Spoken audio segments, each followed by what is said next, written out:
ঈদের ছুটি কাটাতে চট্টগ্রাম, সিলেট সহ দেশের বিভিন্ন দর্শনীয় স্থানে শুরু হয়েছে পর্যটকদের আনাগোনা। চট্টগ্রামের পতেঙ্গা সমুদ্র সৈকতের নৈসর্গিক সৌন্দর্য উপভোগ করতে প্রতিদিন ছুটে আসেন হাজারো মানুষ। এদিকে কুয়াকাটা, সিলেটের জাফলং, কক্সবাজার ও বান্দরবানেও ঢল নেমেছে পর্যটকদের। এদিকে পর্যটকদের জন্য দর্শনীয় স্থানগুলো ঢেলে সাজানো হয়েছে বলে জানান জেলা প্রশাসকেরা।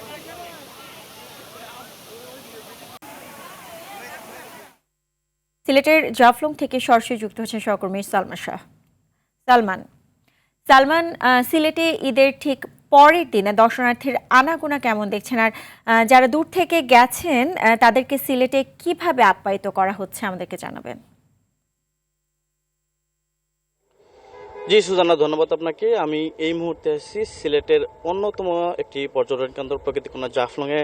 আপনি দেখতে পাচ্ছেন আসলে আমার পেছনটাতে আসলে সবুজের সমারোহ, যে সবুজ পাহাড়, সেখানে আসলে বিভিন্ন প্রান্ত থেকে আসা পর্যটকরা তারা আনন্দ ভাগাভাগি করে নিচ্ছেন।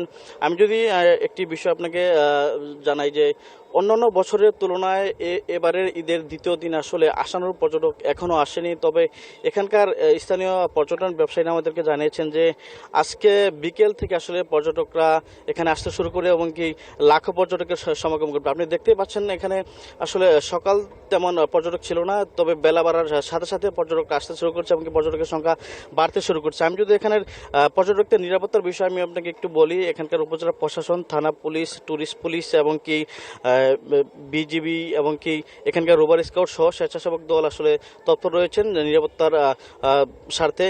এবং কি এখানকার যে হোটেল মোটেল এবং কি পর্যটন ব্যবসায়ীরা আসলে দীর্ঘদিন থেকে তারা আসলে তাদের যে ব্যবসা প্রতিষ্ঠান ডেলে সাজিয়ে রেখেছিলেন এবং কি প্রস্তুতি নিয়েছিলেন যে আগত পর্যটকদের তারা সুন্দরভাবে আপ্যায়ন করার জন্য। এই ছিল আসলে সিলেটের জাফলং থেকে সর্বশেষ পরিস্থিতি। সুজানা।